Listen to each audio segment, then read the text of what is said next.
Hogwarts Legacy gave us a truly expansive view of the wizarding world, one that we had not yet seen before. We are amazed at the enormous scale of the school with its beautiful ornate architecture and the sprawling spacious grounds. The surrounding villages and hamlets around the school gives us a wonderful sense of exploration and adventure, as there is nowhere in this new world we cannot go. But for the sake of this video, one area of particular interest we will be discussing is a small unassuming hamlet known simply as Feldcroft.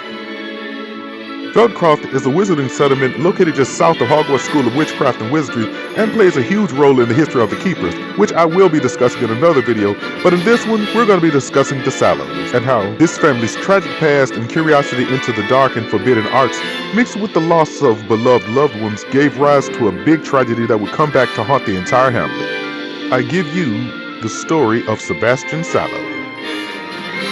Sebastian is confident and cunning as you would expect from any Slytherin student, but what sets him apart is the reasoning for his actions.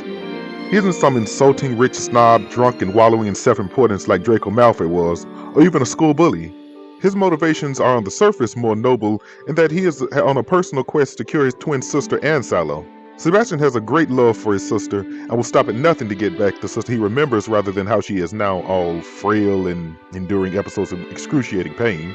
When we love something or someone, we hate to see that person or thing mistreated or harmed. It may even drive us to do some of the most atrocious things that we might not otherwise have done. That same love can become a source of great hatred and destruction. We first get a glimpse of the darker side of Sebastian's ambitions with his affinity towards the dark arts and his pursuit to unlock their secrets. In his mind, if it means finding a cure for the curse that was placed upon his sister, even the forbidden arts and unforgivable curses are not off limits. His young mind is filled with the spirit of vengeance, curiosity, and love. The only one path will win in the end, the path of darkness.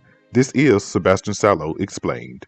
Before we begin, can we trouble you with a small favor? If you're new here and like what we do and want to support the channel, give the video a thumbs up and please consider helping us grow by subscribing. We notice a lot of you are watching our content but have not yet decided whether you want to subscribe to the channel or not. Let's go ahead and change that. Your subscription will afford you more video game lore and theory content like this, as well as making you a new member of the Chrisbkingdom Community Council. This gesture, though seemingly small, has great impact. The Kingdom's Court thanks you.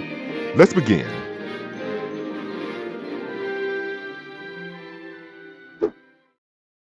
Family past and early life.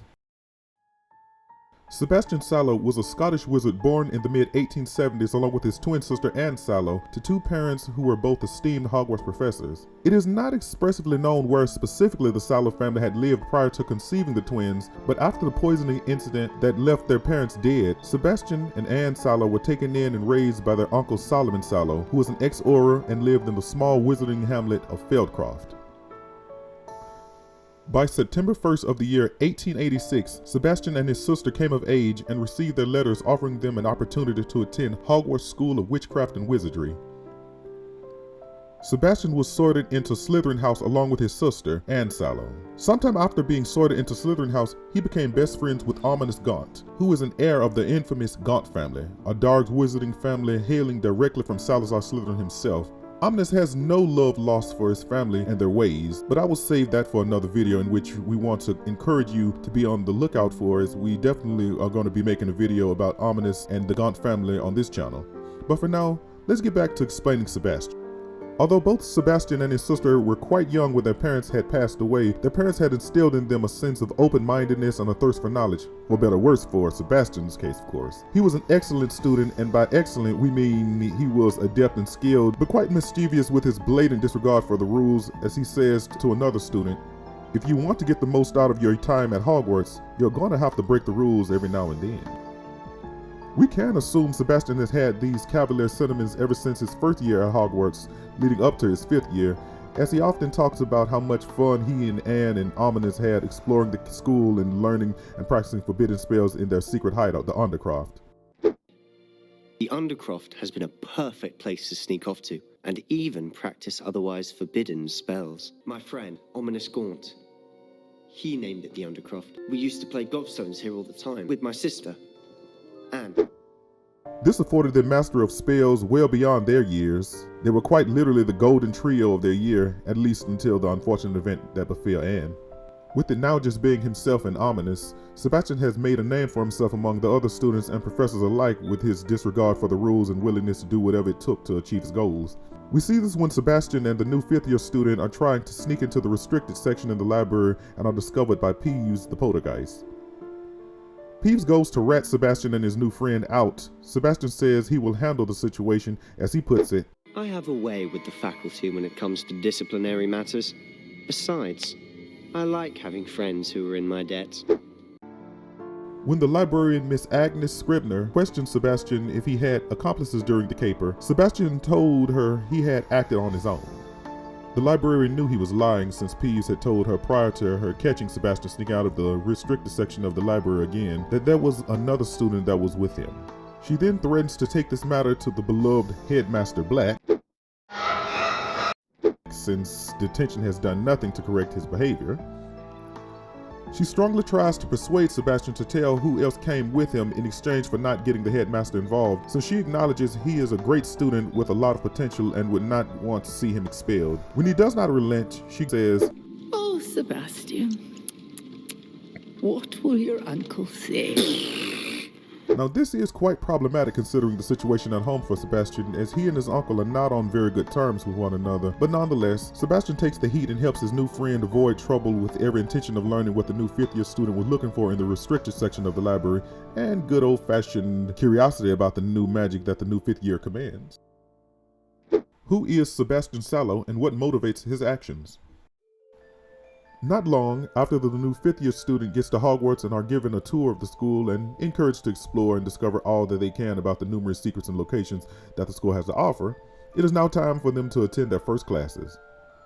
As we enter the Defense Against the Dark Arts classroom, we meet Professor Hecat and are given a brief lecture on the day's lesson, which is dueling. This is the very first time we meet Sebastian, watching his duel as he defeats Leander Prelude by almost dropping a dragon skull on his head, and after a quick save from Professor Hecat, she assigns the new fifth-year student to duel Sebastian next.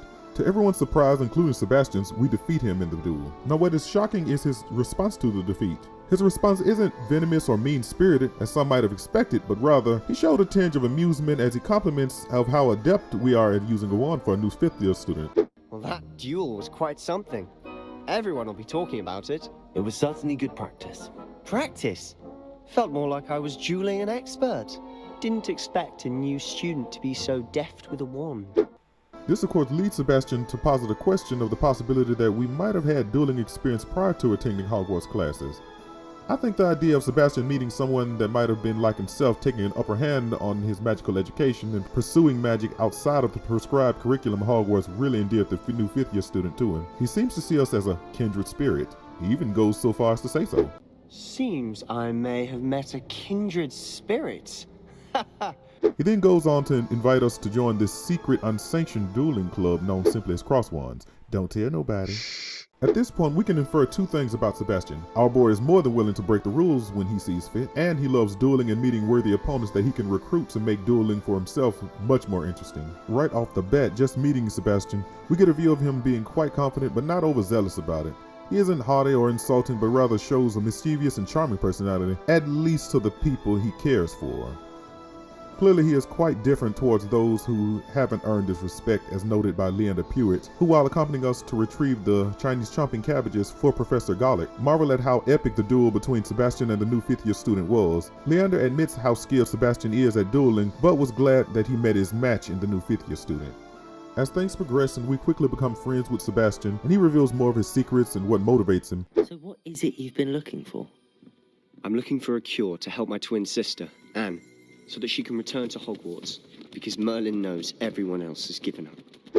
We learn that he has a twin sister and she is ill and could not attend classes at Hogwarts, so he wants to find a cure for her illness. He later reveals to us her illness is actually the result of an unknown curse. This leads him to believe that if he can learn the dark magic and the curse that was used on Anne, then he would be able to undo it and cure her. He could not bear to see her in constant pain, as she was in his view the only family he had left who truly cared for him since their parents' untimely demise. Sure, he did have his guardian and uncle, Solomon Sallow, but that's a topic we will discuss later in this video. But for now, we will discuss more of Sebastian's motives. He invites the new fifth-year student to accompany him on a visit to his home in Feldcroft to meet his sister. He tells us of how Feldcroft used to be, but since the goblins had taken an interest to the castle near the small hamlet, things have become dangerous with Ranrock's loyalists prowling around. He tells us of the night when Anne was attacked.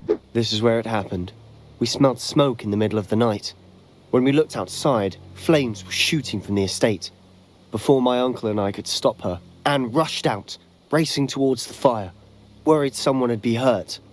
She came face to face with a horde of goblins, frantically trying to stamp out the flames. Suddenly, an icy voice drifted out from somewhere in the smoke. Children should be seen and not heard.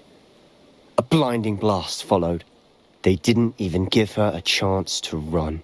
During the visit, we get to see that there is a clear rift, to put it mildly, between Sebastian and his uncle concerning the care for his sister. Solomon chides Sebastian for continuing to try to find a cure when the healers at St. Mungo's and others had failed. He says that getting her hopes up is cruel and will only cause more damage and demand that he stop trying. Sebastian greatly resents this and declares that he will never stop trying to find a cure for his sister Anne. After their argument is disrupted by another episode of pain-stricken cries from Anne, and Sebastian is unfairly blamed for it by Solomon, Sebastian runs from the house needing a moment to clear his head. This leaves the new fifth-year student time to have a chat with Anne, who asks us to find a way to reason with Sebastian and to convince him that he cannot keep trying to find a cure, as she, like her uncle Solomon, has accepted that nothing can be done for her.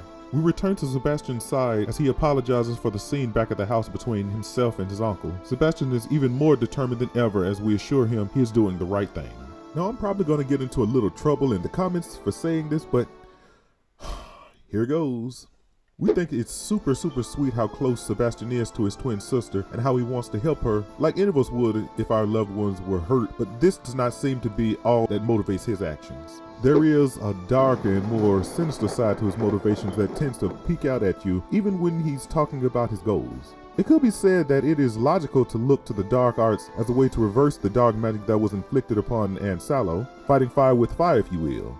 But throughout the Harry Potter universe, we have never seen dark magic used to restore anything, and this instance is no different. He's always been drawn to the lure of dark magic and delights in learning new and forbidden spells, as he sees it as a part of being a well-rounded wizard, not to have limits on what is to be learned and what should be discouraged. Sebastian demonstrates that he is not above using the attachments he has with others to further his own interests, often not taking any responsibility for his actions or giving insincere apologies when he's caught. In fact, he's lied several times to his best friend Ominous, who became angry at him for his lies, often getting himself into trouble, which Ominous tries to help him out of. After the exploration of Salazar Slytherin's scriptorium, he promised Ominous that he would stop using dark magic after they had barely escaped alive, and were forced to use one of the unforgivable curses, the Cruciatus curse. And just when you thought that was bad enough, we have a little more to talk about when it comes to Sebastian's motives. Another aspect of Sebastian's more malevolent side that we should note is his prejudice towards all goblin kind.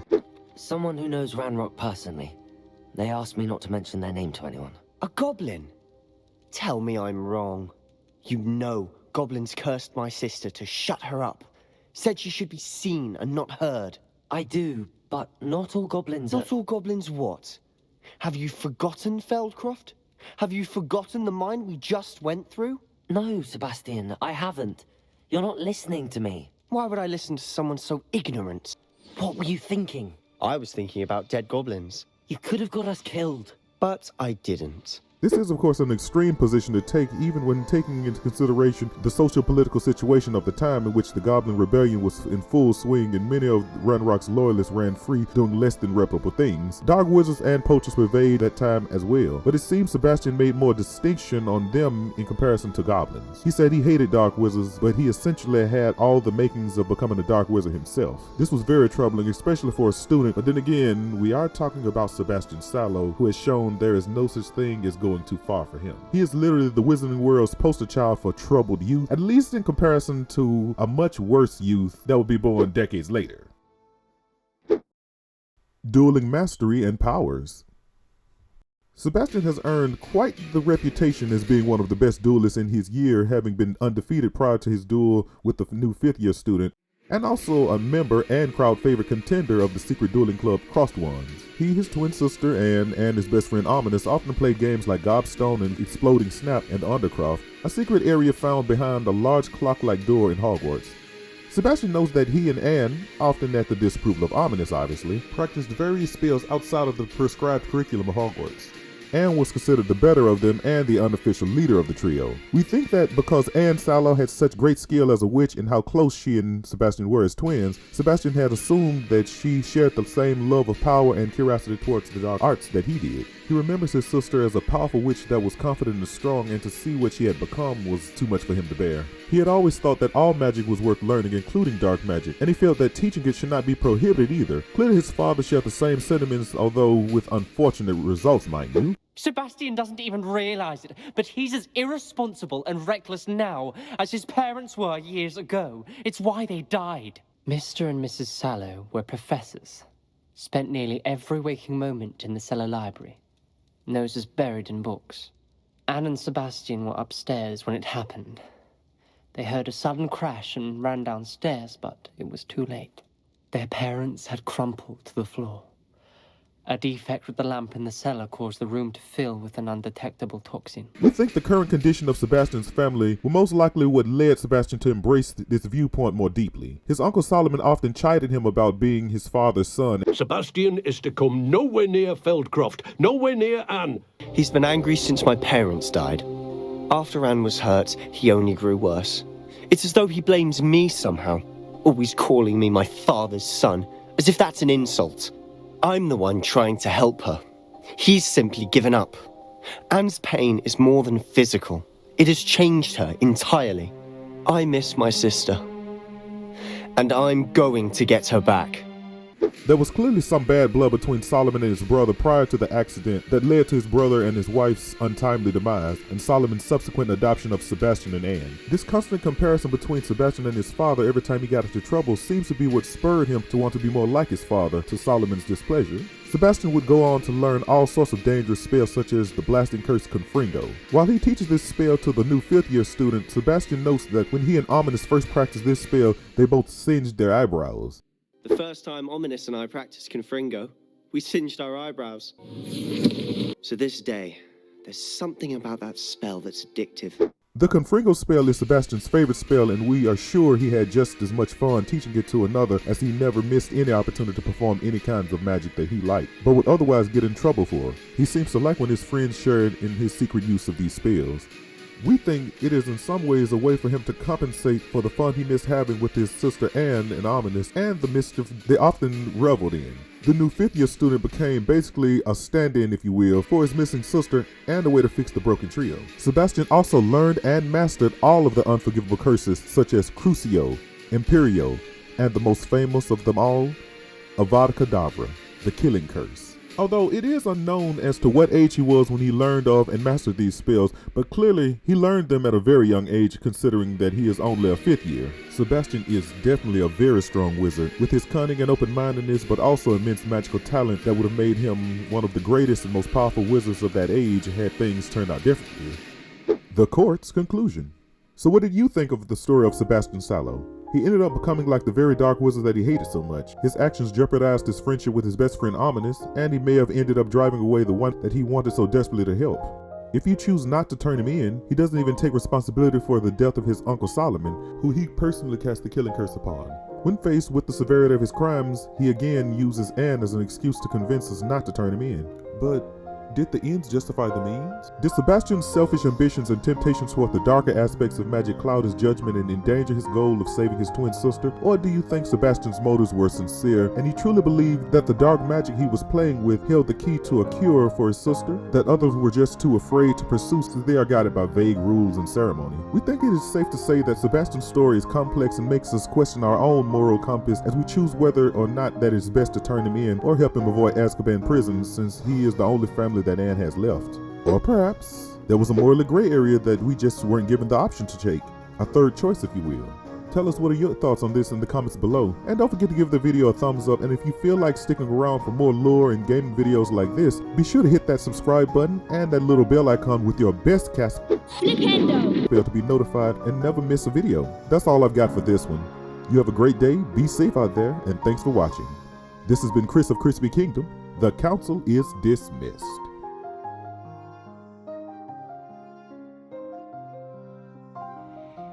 I think I've lost my sister, my twin, forever. She refuses to even see me. I can't blame her. I couldn't really blame any of you if you gave up on me entirely. I'm so sorry.